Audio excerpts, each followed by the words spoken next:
let's talk about a classic, almost impossible sounding challenge. How do you watch more things than you have eyes for? In our world of autonomous systems, this isn't just a riddle, it's one of the most important problems we need to solve. Okay, let's make this super real. Picture this. You're in charge of tracking the unpredictable spread of a massive forest fire. Or maybe you're trying to protect a herd of 40 endangered animals as they migrate. The stakes, incredibly high. Losing even one of those targets is not an option. And here's the catch. You're outnumbered. 4-1. You've got a fleet of just 10 drones to do a job that seems to require 40. Right off the bat, it sounds completely impossible. So that is the central puzzle we are going to unpack in this explainer. How on earth do you design a system that's smart enough to track absolutely everything, even when you're seriously short-handed? To even begin to tackle this, researchers first had to define what winning even looks like. They had to set the rules for this incredibly complex game. So success here is measured by something called a cost function. Now, don't let the name scare you. Just think of it as the total area the drone cameras are covering on the ground. And the goal is simple. Keep that number as small as you possibly can.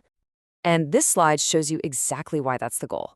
See, flying lower gives you that small footprints and a really crisp, high-resolution view of your target. That's what you want. But if you fly higher to try and cover more ground, your footprint gets huge and the quality of your data just plummets. So the mission is to stay as low and tight as possible while still covering everything. It's a tough balancing act. All right, so what's the first thing you might try? The most intuitive, straightforward solution. Well, it's an approach that's simple, for sure, but as we're about to see, it is deeply inefficient. Researchers call this the frozen approach. You take your 10 drones, you assign each one a specific group of 4 targets, and that's it. Job done. That drone's only mission is to follow that specific group no matter where they go. The assignments are totally frozen in place. And the results? Well, they're pretty stark. The data from the study shows this frozen approach is just incredibly inefficient. It forces the drones to fly way higher than they should, which wastes energy and gives you terrible data. So yeah, this simple plan, it just doesn't work. We need a much smarter strategy. So, if locking drones to specific targets is a no-go, what's the alternative? This is where the breakthrough idea comes in, and honestly, it's pretty brilliant. What if the drones could actually cooperate? I mean, instead of being locked into their assignments, what if they could trade targets with each other on the fly?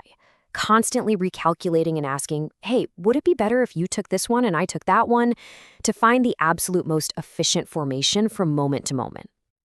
And this idea leads to 2 main strategies. First up is the centralized approach, which I like to call the all-knowing coach. This is where one big central computer sees the whole board and calculates the perfect, optimal move for every single drone. Then you have the decentralized approach, or the teamwork play. Here, each drone just talks to its closest neighbors to figure out smart, local trades that make sense for their little group. So, we have the all-knowing brain versus the collaborative swarm. Let's put them head-to-head and see how they really stack up. This table from the research tells a really fascinating story. In terms of pure efficiency, that cost we talked about, there's actually no clear winner.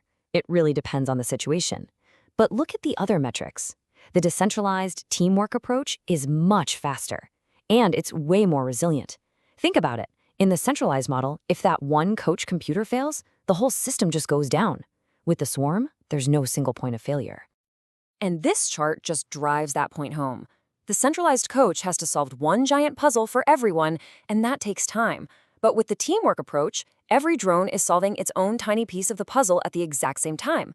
That parallel processing makes it lightning fast. We're talking decisions in milliseconds. And in a fast-moving situation, that speed is a total game changer. So how does this teamwork actually work in practice? Well, it's a constant, super fast loop. A drone checks its targets, talks to its closest neighbors, calculates all the possible trades that could lower the team's overall cost, picks the single best one, and executes it. Then it starts all over again, over and over, thousands of times, continuously optimizing the swarm's performance. So what's the final verdict? The big takeaway from the research is that there is no magic bullet here. The best strategy actually depends on the specific ratio of your drones to your targets. Sometimes the big picture view of the coach is better. Other times, the fast local decisions of the swarm win out. You really have to choose the right tool for the job. Now, all this smart swapping is great, but it brings up a really scary question, right? What if, in the middle of some complex high-speed swap, a target gets dropped, even for a second? Well, the researchers thought of that, and they built in a safety net to make sure that never, ever happens. They call it the coverage algorithm. It basically runs on top of all the swapping strategies and acts as a final check. Before any drone makes a move, coverage verifies that the new plan won't leave any target uncovered. It is the system's absolute guarantee. And this is the powerful promise it makes: 100% coverage. The math behind it is actually pretty cool and surprisingly simple. Basically, as long as a drone can fly up faster than a certain minimum speed, it can always expand its field of view fast enough to keep even the most distant, fleeing target in the frame. No escape. And the conclusion from the researchers themselves puts a perfect cap on all of this. They proved that this task, this seemingly impossible job of tracking many moving things with just a few drones, is not just possible, but it's also repeatable. And you want to know my favorite part? This isn't just some theory in a simulation. They actually built it. The team tested these algorithms in the lab using these tiny little Cosmo robots as the moving targets, and a swarm of palm-sized Crazy Fly drones as the trackers. And the result? It worked. It actually worked. This research really proves that what looks impossible for one is totally possible for a coordinated many. And it leaves us with this final, really exciting question.